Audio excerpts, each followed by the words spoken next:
Yo, what's the word, boys? Welcome back. We need to talk about the fighting nerds because they're on another level right now. Easily my favorite camp in mixed martial arts, my favorite gym right now. The collection of guys they have is really special. They're so exciting to watch. They have a unique personality and they're just one big collective that I really enjoy right now. I'm going to talk about the four main guys, Caio Borralho, Carlos Prates, Silva, and Mauricio Ruffy. Let's start off with Caio Borralho, and also, real quick, wait till the end because I'm going to bring up just some crazy statistics, and it just shows how fun these guys really are. So wait till the end. It's a little bit crazy, but Caio Borralho, number 5 ranked UFC middleweight, just got the biggest win of his career last weekend against Jared Cannonier. Very, very good performance from Borralho. First 4-ish rounds were pretty close, but in that 5th round, he absolutely rocked Jared Cannonier with that 1-2, sat Cannonier down, and I don't even know how, but Cannonier was like revived from the hammer fist of Caio Borralho and somehow survived to a decision, but Borralho looked huge, or not huge, pause. He looked great in that fight. His striking is really coming along. He's put on some good performances now. His resume is, starting to get a little bit filled out for a guy who's never won a championship yet. Michael Olazechek, okay, decent, round 2 submission. Abus Magomedov, that's a solid win. And then he knocked out Paul Craig somewhat recently, and then last weekend, of course, beat Jared Cannonier. He looks solid, man. I really would not be surprised if this dude goes out there and, becomes a UFC champion. He can mix it in. The striking has improved, as I said. He's very, offensive-minded when on the ground. He's always looking to take that back, find a rear naked choke. He has a lot of power. And overall, man, he's just a fun fighter to watch. He's somewhat young. He's 31, nothing crazy, not too old, not too young. And I'm excited to see where he goes next. Who does he fight next? Say, maybe the loser of Whitaker Chimaev, maybe the winner of Brendan Allen and Nasruddin Imavov. I think those are two fights that I could see Caio Borralho in next. So I'm very excited to see where he goes from here. One of my favorite fighters in the UFC right now. And that's the biggest thing about this gym. They're just becoming my favorite fighters in the company right now. They have unique personalities. Their fighting styles are amazing, and they're just very, very skilled, and they're on a crazy run. So Caio Borralho, I do think is going to become a UFC champion. So let's see where he goes from here on out. Next up, Carlos Prates, and I'm going to say it now. This dude might be my favorite welterweight on the roster right now and a future champion, in my opinion. He has 6 losses, I know that, but they are from a while ago. He's improved a lot. He's on a crazy win streak. I know some of those losses aren't the best, but he's beaten some solid guys, I'd say. And in those losses, he faced some high-level competition at the time, but he's coming off of that big win against Li Jingliang where he absolutely destroyed him. Charles Radke, that's a solid win. It's nothing crazy, but it's a decent win. But I want to discuss the Li Jingliang fight because that was so impressive. The dude uses his forward pressure, backs Li Jingliang up against the cage. He picks his shots very well. He has a lot of power. His combinations are great. I don't even know if I'm the only one who recognized this, but in that first round, his defensive striking was almost in like a boxing stance. And then in that second round, it was almost like a Muay Thai stance. So it was very, very interesting. And the biggest thing for me in this fight and what he did to impress me the most was his defensive striking. I know I just mentioned it, but his distance management, his ability to roll through punches and not get hit was so impressive. He's very fast on the feet, deadly accurate. He's a straight up sniper, dog. And he's got a ton of power. That final shot that took out Li Jingliang, you heard that shit. That shit cracked like a motherfucking firework, dog. So I'm a big fan of Carlos Prates. They all seem like good dudes. And he's so skilled, man. Last 5 fights, he's just knocking fools out. first round, second round, first round, second round. And you'll see once I go through the guys, you could see right here, Eduardo Raymond, Mitch Ramirez, or Raymond, excuse me, Eduardo Raymond, Mitch Ramirez. This is on the Dana White Contender Series and LFA. These guys are all growing and coming up at the same time, so it's so much fun to see. Carlos Prates, I wouldn't be surprised if this dude is a welterweight champion in the future. He's 31 years old as well, so he's not too young, not too old. He has some time, but I want to see him get a ranked opponent next. I think he's absolutely that level.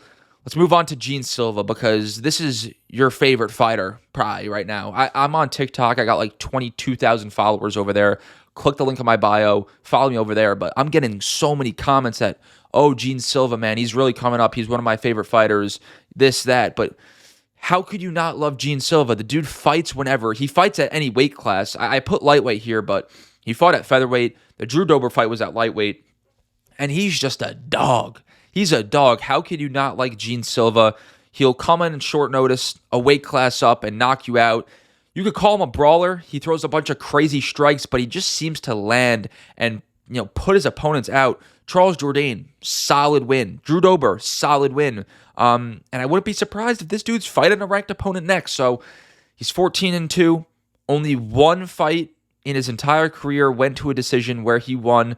So this dude is either getting knocked out. Actually, I think his two losses, don't quote me on it, but I think one's by decision and one's by KO. But if you're watching Gene Silva, if you're watching Carlos Prates, these guys are finding knockouts. These guys are finding knockouts. So how can you not love a guy who has a crazy fighting style, cool personality, down-to-earth dude, will fight at any time. He'll come in short notice, any weight class.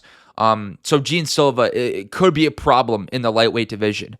Now, I'm not going to go out there and say, oh, Carlos Prates knocks out Shavkat Rakhmonov, Gene Silva knocks out Islam Makhachev, but that's not the point I'm trying to get out here.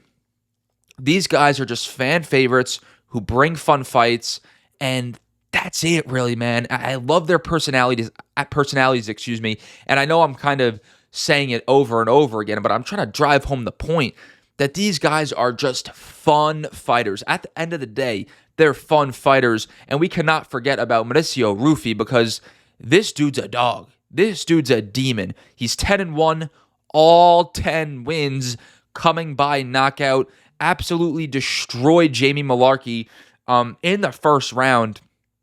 The dude throws a bunch of crazy kicks, scissor sweeps, will throw the flying knee. Just so much fun to watch, man. This dude, I know I've said it about every guy, he could be a problem in the lightweight division. And I put lightweight because that was his most recent fight. But this dude's a sniper on the feet. He has a lot of power. He goes out there and tries to find the knockout. And I know I might be I'm not too premature in saying these guys are absolutely elite, because everybody's kind of jumping on ship.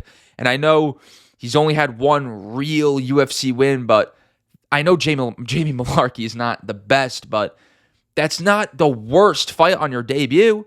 I wouldn't be surprised if the UFC give him a ranked opponent next. I believe they were all on UFC 301. I literally think all four guys were on UFC 301. So the UFC clearly sees something with them, and I'm just a fan of all these guys. They'll fight anytime, anywhere, against anybody, and they're just going to come knock you out. But I want to talk about the crazy shit, because I was, doing some research last night, and these guys are just straight killers. Straight killers. This is the craziest part of the video, in my opinion. I'm going to throw a lot of numbers out there, so just pay attention. This shit genuinely blew my mind. So if you combine the records of all four of these guys, it comes out to a record of 61, 10-0 with one no contest. I believe Caio Borralho got a no contest in 2018. But when you look at what they've done recently, it's very, very impressive. Caio Borralho is undefeated in the UFC and hasn't lost since 2015, damn near 10 years. He's on a 17-fight unbeaten streak, and as I just said, I think that's because of a no contest in 2018. He also has a 53% finish rate with 9 wins coming by finish. Carlos Prates hasn't lost since 2019. He's on a 10-fight win streak with 9 straight knockout wins. 9 straight knockout wins.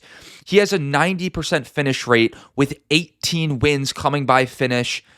Silva hasn't lost since 2018, and he's on an 11-fight win streak. He has a 93% finish rate with 13 wins coming by finish out of the 14 wins he has. And then Mauricio Ruffy hasn't lost since 2019. He's on a 5-fight win streak and has a finish rate of 100% with all of his wins coming by knockout. But we're going to get a little bit crazier. Since their most recent loss, so if you look at all 4 guys, their most recent loss was on November 30th of 2019, and that was Ruffy's first loss of his career. If you combine all of their records since that fight, they have a combined record of 35-0. And of those wins, 25 came by finish. So in that time, they had a finish rate of 71%.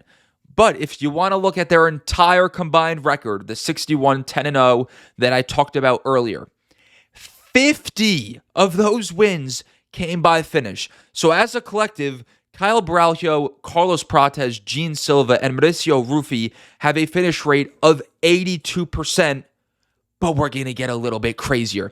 If you remove Caio Borralho from this discussion, so we're only going to talk about Carlos Prates, Silva, and Mauricio Ruffy. They have a combined record of 44-9, 44 wins, 9 losses.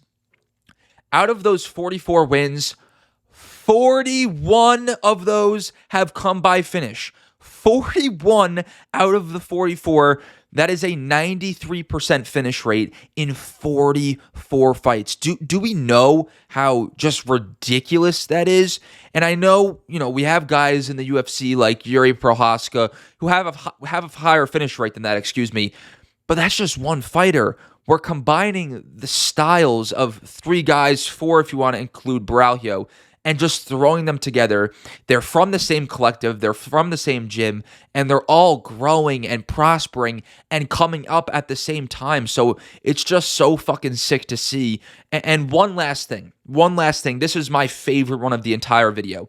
Out of those 44 wins, Prates, Silva, and Ruffy have only been to the 3rd round 10 times, and 30 out of those 44 wins have ended in the 1st round. Guys, in conclusion, these guys are just straight fucking killers and straight demons. Let me know what you guys think in the comments. Don't forget to like, subscribe, follow all my socials. Link will be in the description down below. Peace out.